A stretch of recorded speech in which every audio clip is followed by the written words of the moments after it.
Kindiki says he will engage with the control budget to end the ongoing confusion of the bursary disbursement. Speaking in Nakuru during an inspection tour of the Dondori market in Bahati constituency, Kindiki has warned that the push to combine all student bursaries into a single national fund will disadvantage students.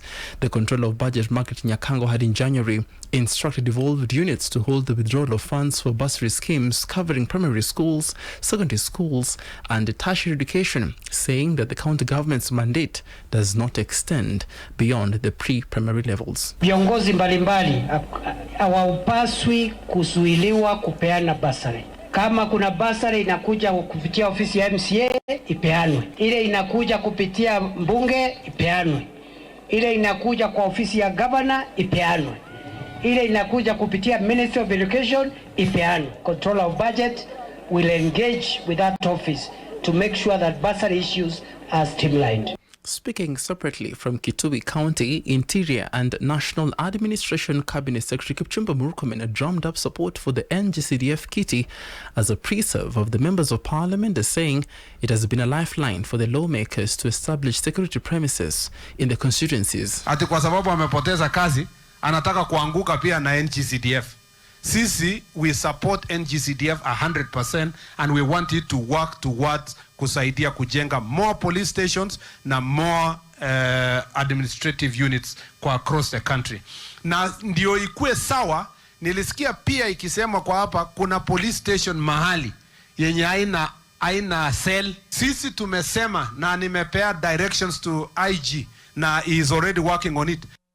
Meanwhile, Murkomen said chiefs and assistant chiefs in Rongo, Migori County, where two worshippers of the St. Joseph Messiah Church died mysteriously, will be held accountable in the incident that has exposed the state in its regulations of religious activities in the country. Speaking from Kithure, Murkomen assured government efforts to unravel the circumstances that led to the death of the two and the burial of an GSU officer in the church premises and bring the perpetrators to book. This, as he said, that the draft regulation is in the pipeline from the task force formed by President William Ruto to look into religious activities in the country. Tutafuata hizo maagizo ya chombokazi hiyo, lakini pia sisi tutahakikisha kwamba our security team wakuwe alert kwa kila mahali kusikiza na dismantle hii areas ambayo watu wanafanya maombi ambayo si maombi ya kamili lakini maombi bandia.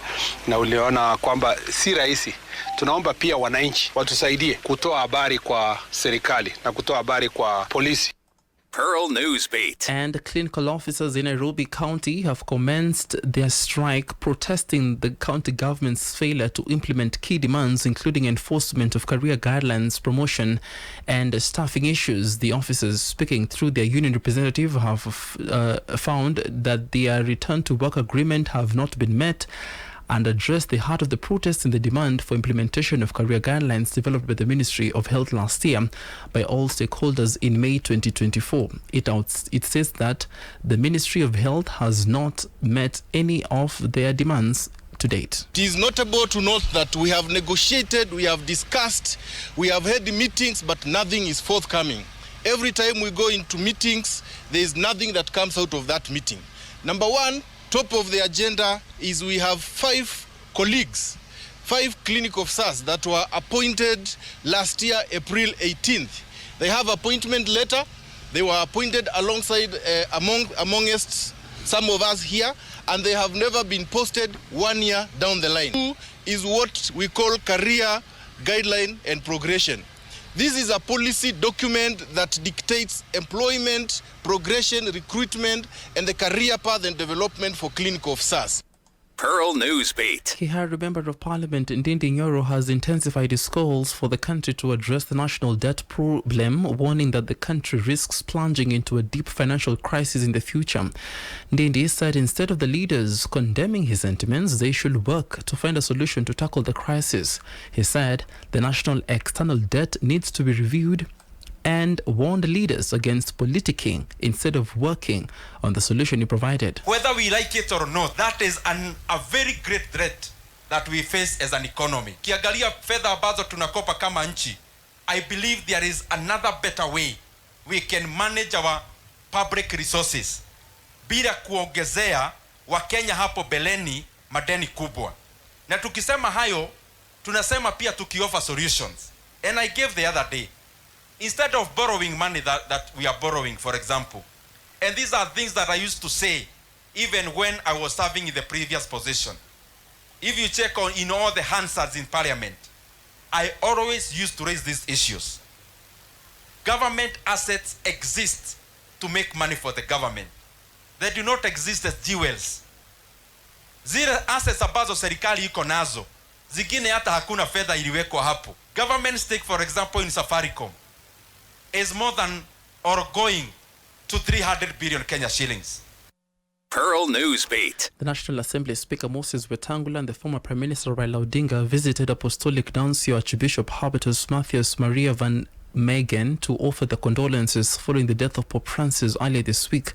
Speaking to the media, the Speaker Wetangula, a known devout Catholic, mourned the Pope as a man he said dedicated his life to humanity and peaceful coexistence. Pope Francis touched many people. We paid tribute to him in the house, observed a minute's silence, and in my communication I quoted one of his very profound statements, that the world is like a public hospital that heals wounds, that warms hearts, that he stood for building bridges between people and communities and not barricading walls around people and communities. Wetangula announced that he will be representing President William Ruto and the country at the Papal Burial slated for this Saturday. On his part, Raila Odinga recalled how the Pope touched many lives and how his death impacted generations, terming him a true representative of Christianity, and said that the death of the Pope dealt a huge blow to humanity. Each time there is trouble or problems anywhere in the world, he has been a voice of reason. He has spoken for the downtrodden, has spoken for the oppressed, whether it was in Indonesia, whether it was in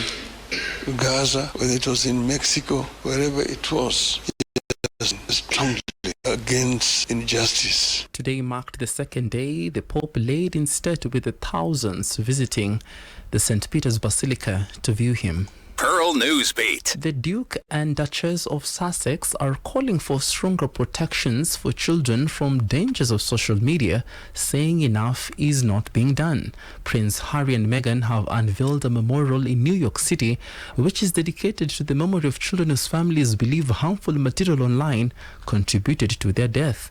The installation, unveiled by Prince Harry and Meghan, is called the Lost Screen Memorial and is made up from 50 smartphones, each displaying the screen photo of a child whose life was lost due to harms of social media.